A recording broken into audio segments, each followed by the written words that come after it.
everyone, Classic 80s fanboy here. How you doing? Now, I know some of you notice I've been away for a bit, but there's a couple of reasons for it, and I'll explain during the stream. So firstly, I want to welcome you all to my little hovel, which I call my man cave. And I've been doing this now for about a year and a half now, which is something. So, what's happening? Well, unfortunately, my dad was rushed into hospital on Thursday. He's doing reasonably well. He's not really that great. He had pneumonia when he was younger, and it scarred his lungs.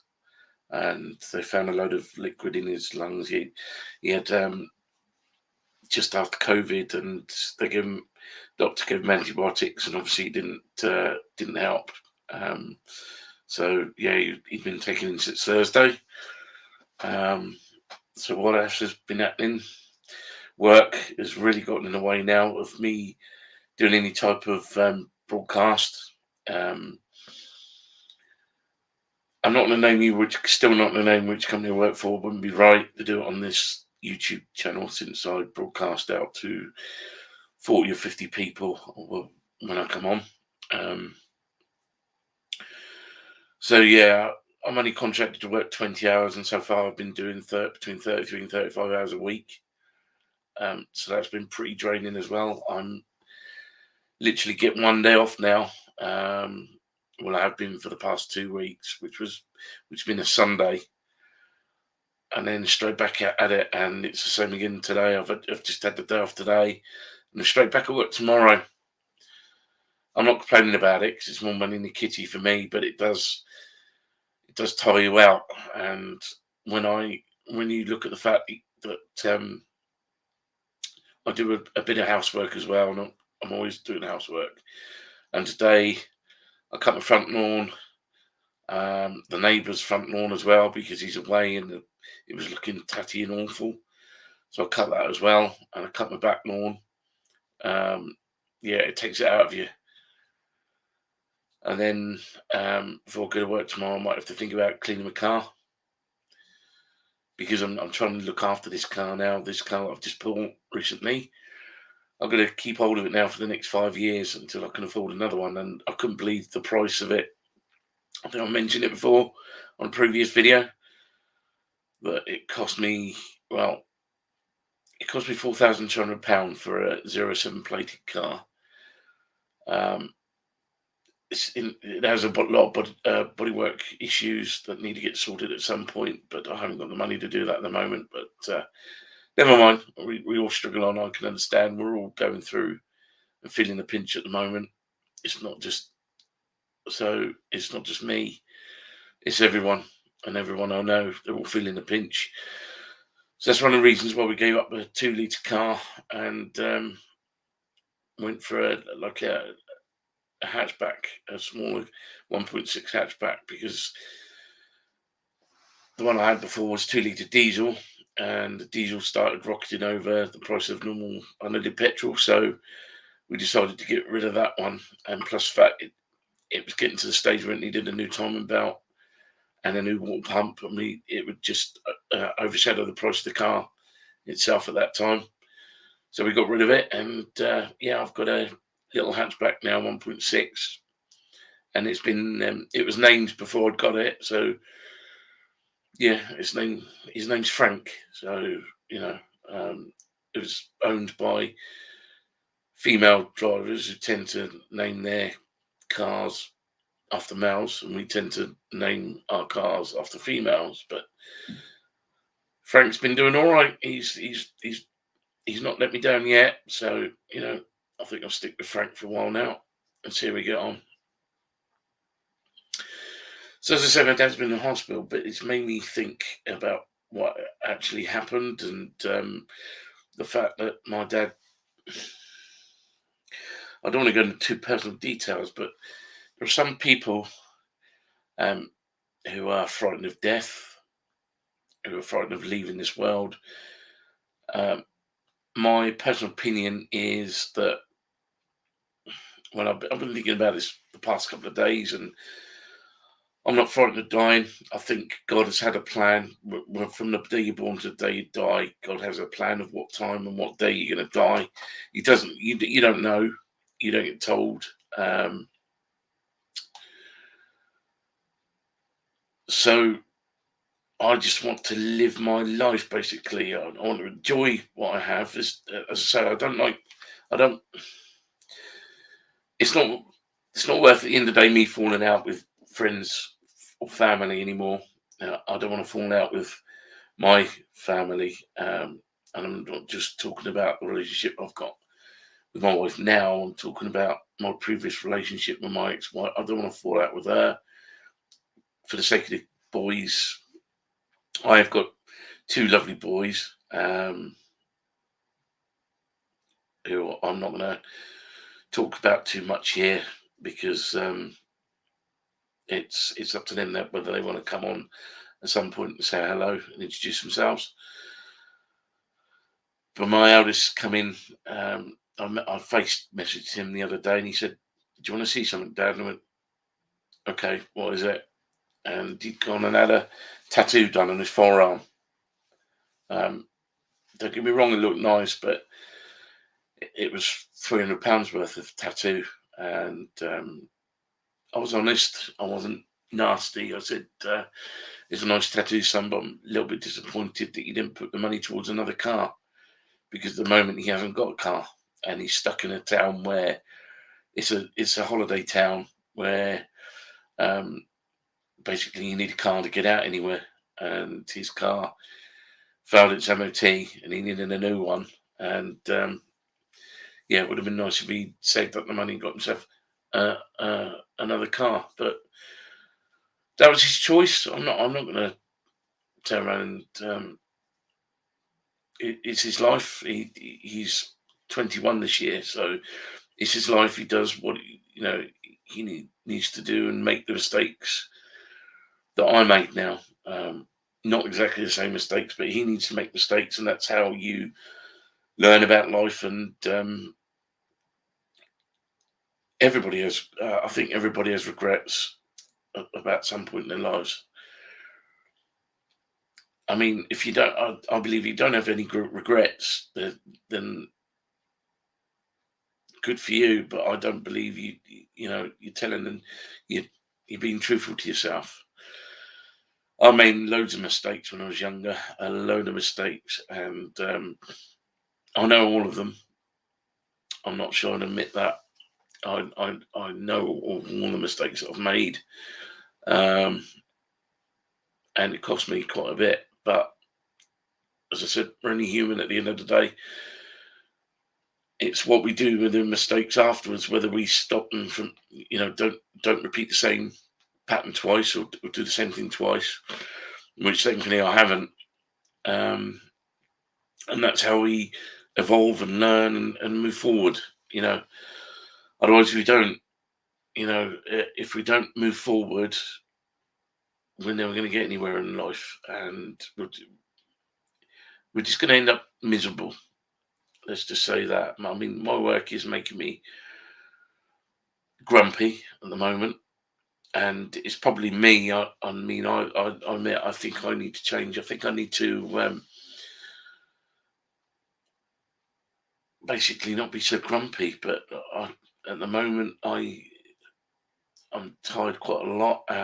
Even though that's no excuse, it does affect me, and the workload is affecting me as well.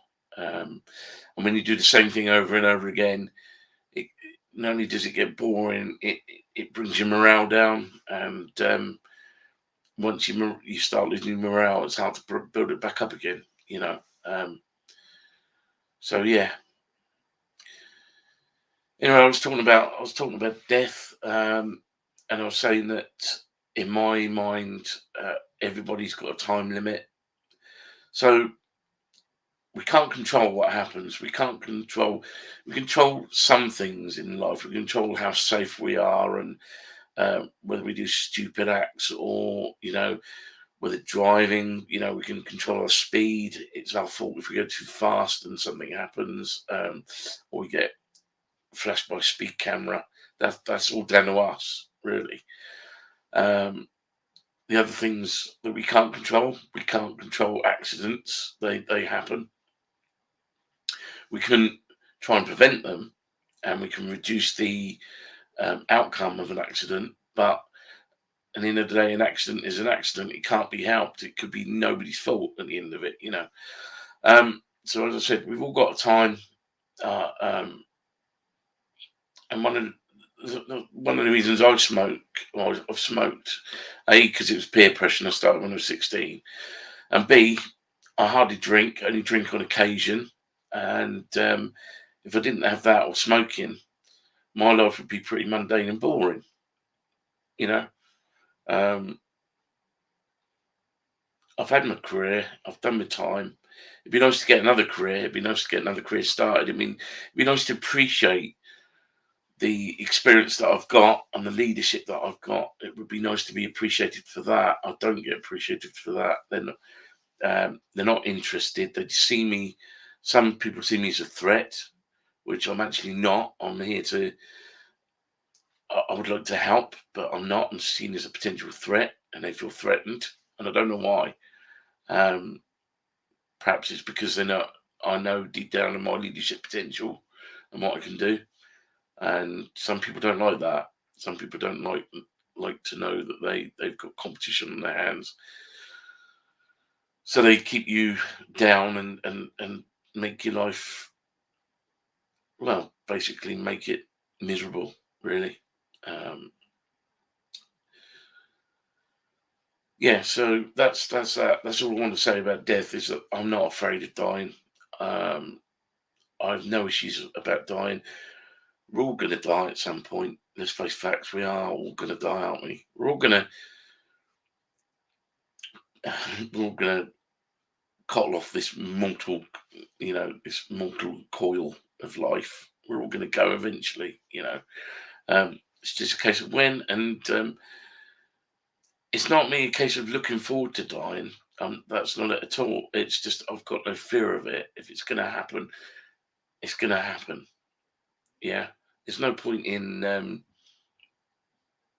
there's no point in being frightened of it. If you see what I mean. I don't know why. I'm not frightened of dying. I don't think. No, I haven't. That's why I don't have really empathy for certain people in certain situations. I'm not afraid of dying. When my time comes, and my time's here, you know. Um, so I'm making the best of what I've got at the moment, and yeah, I'm just trying to.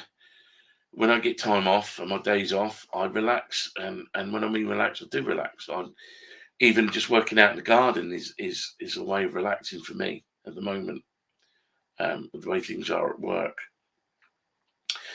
Anyway, on my banner at the beginning, it's mentioned anything about something about MoTU. Well, I did say I was going to get this figure, and I've got him now. And he's driving the Land Shark, and that is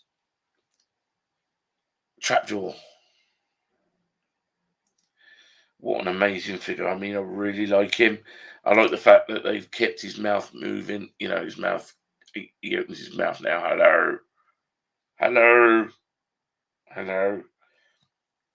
Um, his arms, his bionic arm is now bend. It does bend. It's just very stiff, and I try not to bend it too much. Um, but yeah, it's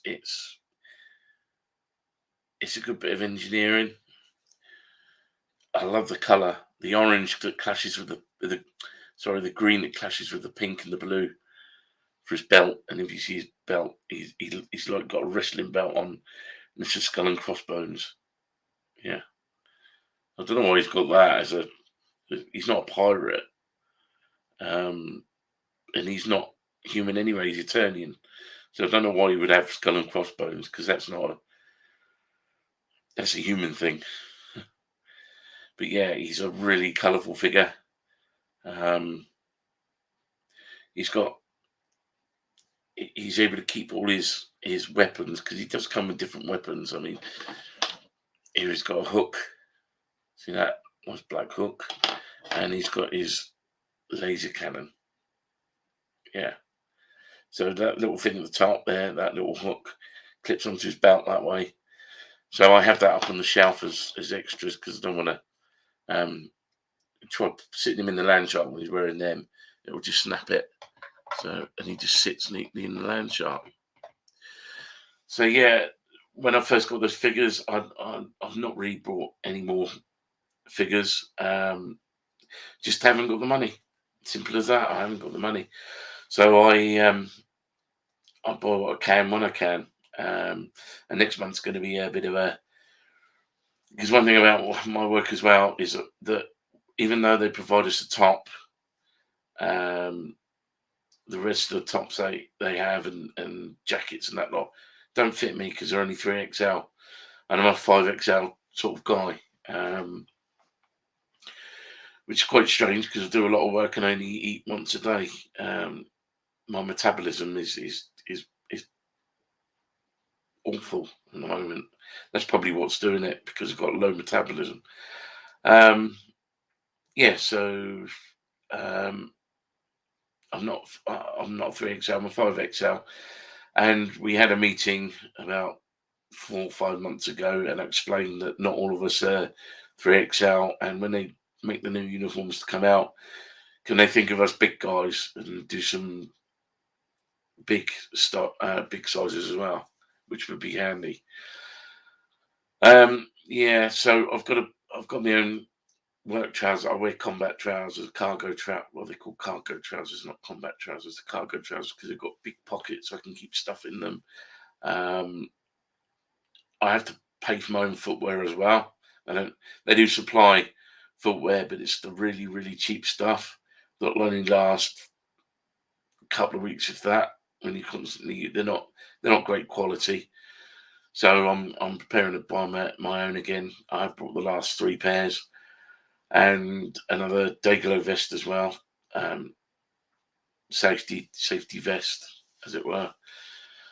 Um, and then I'm having to buy another pair of trainers because my last Skechers I bought, I went and did my did my bedroom, and I used foam to fill in the gaps. The